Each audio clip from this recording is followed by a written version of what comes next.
Rahman you are watching इस लो basic exam में Jahangir. Scratch programming का सिलसिला जारी है। Computer science for class sixth और इसके साथ साथ सेवन्थ और एट वालों के लिए भी ज़रूरी है, और उन तमाम लोगों के लिए जो प्रोग्रामिंग को स्क्रैच से यानी बुनियाद से सीखना चाहते हैं। यू आर वाचिंग इस लो बेसिक एग्जाम में जहांगीर। हम जो हैं आज क्लास सिक्स का जो चैप्टर नंबर 4 है स्क्रैच प्रोग्रामिंग का, उसका आखिरी टॉपिक है डिबगिंग अ प्रोग्राम। सबसे पहले हम what do we mean by debugging and what do we mean by bug. जब भी कंप्यूटर साइंस की बात होती है बाय बग से हमारी मुराद ये होती है कि कोई एरर जो होता है आपके प्रोग्राम में उसको हम बग कहते हैं। और डीबग का मतलब ये होता है कि जब आप अपने प्रोग्राम से एरर को फाइंड आउट करके निकालते हो तो उसको हम डीबग कहते हैं। तो इसकी डेफिनेशन है the process of finding and removing errors of from a program is called debugging a programme.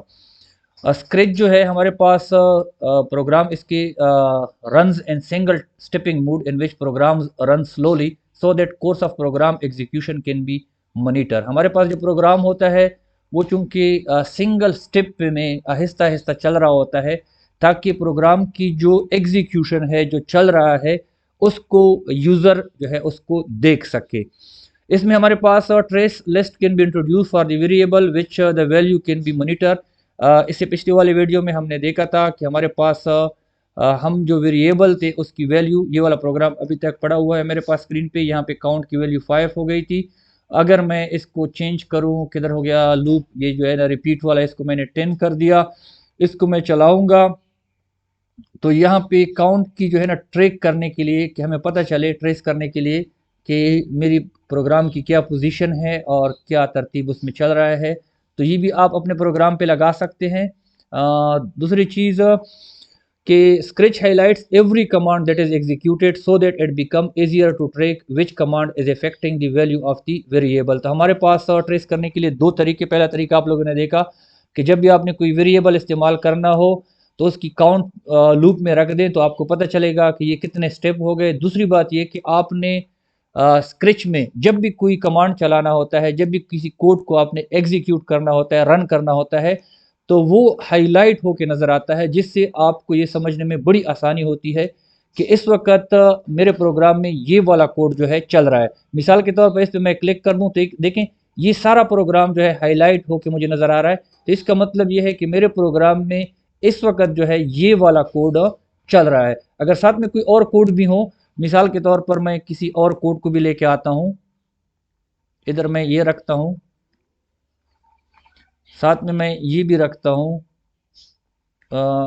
या साथ में मैं ये भी रखता हूँ। अब मैं जिस पे क्लिक करूंगा जो काम कर रहा होगा वही सिर्फ हाईलाइट होगा। बाकी जो है मैं इसको 90 डिग्री करता हूँ, बाकी जो है हाईलाइट नहीं होंगे। देखो मैं इसको कर रहा हूँ, अब तो सिर्फ चूंकि एक ही स्टेप में है तो डायरेक्टली इसमें कोई लूप नहीं है तो ये हाईलाइट हो जाता है। लेकिन अगर ये रिपीट होता, बार बार ये काम हो रहा होता, तो फिर जो है ना ये हाईलाइट होके नज़र आता। या मिसाल के तौर पर इसको भी मैं एक लूप में रखता हूँ। कंट्रोल किधर गए, कंट्रोल ये हैं। इसमें हमारे पास लूप रिपीट रिपीट 10 टाइम्स, और इसके लिए मैं वेट भी रख लेता हूँ। वेट इसके नीचे रख दो, वेट 1 सेकेंड। अब देखो मेरे पास दो कंस्ट्रक्ट हैं, दो मैं कोड बनाए हैं। मैं इस पे क्लिक करता हूँ तो ये हाईलाइट है और ये हाईलाइट नहीं है। उधर वो काम हो रहा है, वो चेंज हो रहा है, और यहाँ पे जो है उस पर कोई असर नहीं हो रहा। दोबारा देखें, मैं ये चला रहा हूँ तो सिर्फ जो है ना वो 90 डिग्री जो है वो चेंज हो रहा है और 10 टाइम्स रिपीट हो रहा है, और एक एक सेकंड के बाद हो रहा है। तो सिर्फ ये हाईलाइट है मेरा ये कोड, इसको देखें, वो दूसरे कोड पे असर नहीं हो रहा। जब मैं ये चलाता हूँ तो देखिए ये हाईलाइट हो गया है, इसका जो है ना हाईलाइट, इसका जो है ना कोई चीज़ जो है ना हाईलाइट नहीं हुई है। इसका मतलब ये है कि सिर्फ यही वाला कोड जो है इस वक्त जो है ना एग्जीक्यूट हो रहा है।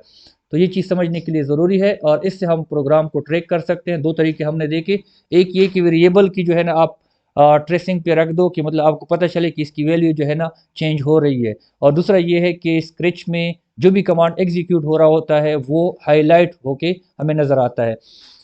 इसके अलावा इसके साथ हमारे पास is the size of code increases and new commands are added, it is better to test the instructions before adding into the main code. आपने जो मेन कोड बनाई है बड़ी कोड, उसमें आपकी कोड जो बड़ा होता जाएगा, आप पहले आप मिसाल के तौर पर मूव वाला आप डालना चाहते हैं कोड में, तो सबसे पहले उसको खुद अकेले ट्राई करें कि मूव वाला क्या काम कर रहा है, तो फिर आपको समझने में आसानी होगी और आपके लिए कोई इशू नहीं बनेगा। और आप ये जो सीक्वेंस बन रही है उससे आपको पता चलेगा कि जब इसको मैं इस जगह पे रखूंगा तो ये वाला काम होगा। The chunk of code which is doubtful and need to be analysed can be tested individually. अगर आपको किसी कोड पे शक है कि ये जहाँ पे ये इस जगह पे मैंने कोड लगाया ये मसला कर रहा है, तो आप उस कोड को निकाल के अकेले पे ट्राई कर दो कि ये किस तरह का काम कर रहा है, तो उससे आपको जो है ना डिबगिंग करने में बहुत ज़्यादा आसानी होगी। अच्छा, हमारे पास स्क्रैच में जो मोस्ट कॉमन एरर्स हैं, ब्राउज़र की वजह से, बाज़ ब्राउज़र ऐसे होते हैं जो स्क्रैच को सपोर्ट नहीं करते, उसकी वजह से एरर आते हैं। और दूसरा जो लॉजिकल एरर आता है that arises during Scratch programming is that a variable is created in a sprite where a second sprite block tries to access it। हमारे पास दो, आपने ये हमने देखा था, हमारे पास यहाँ पे दो स्प्राइट हैं, इसका अलग कोड होगा और इसका अलग कोड होगा। आपने कोई कोड लगाया है बटरफ्लाई के लिए और बाल वाला जो है उसको एक्सेस करने की कोशिश करता है, तो उससे जो है हमारे पास लॉजिकल एरर आते हैं।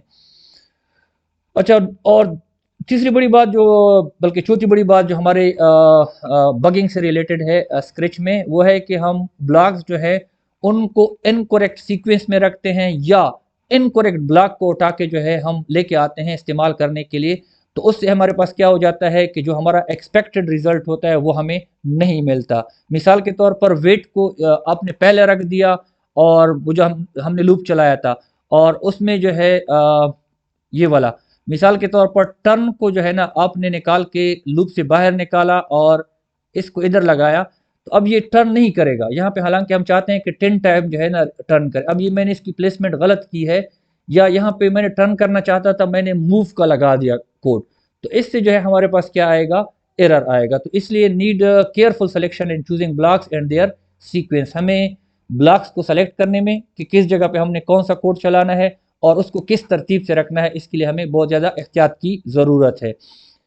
Living in unwanted code block in the script area can give you undesired output. कभी कभार हम इस तरह कर लेते हैं कि मिसाल के तौर पर अब ये कोड मैं लेके आया हूँ, अब इसकी मुझे ज़रूरत नहीं है, मैंने इसको हटाना था और इधर मैंने छोड़ दिया, तो उससे भी मेरे रिजल्ट पे फ़र्क पड़ सकता है। तो जो कोड आपने इस्तेमाल नहीं करना इसको वापस ड्रैग कर दें हमारे पास कोड ब्लॉक्स में, तो उससे आपकी जो एरर्स हैं वो कम हो सकती हैं, बल्कि ख़त्म हो सकती हैं। Thanks for watching. Any question can be asked in comments. If you want to suggest something in terms of video or contents, it will be highly appreciated। Class 6 में स्क्रैच प्रोग्रामिंग का जो पार्ट्स था chapter 4 का, वो इस video के साथ complete हो जाता है, लेकिन हमारा काम अभी ख़त्म नहीं है। क्लास 7 की कोर्स को भी हम देखेंगे इंशाल्लाह। मिलते हैं नेक्स्ट वीडियो में, अपना ख्याल रखिएगा। अल्लाह हाफिज़।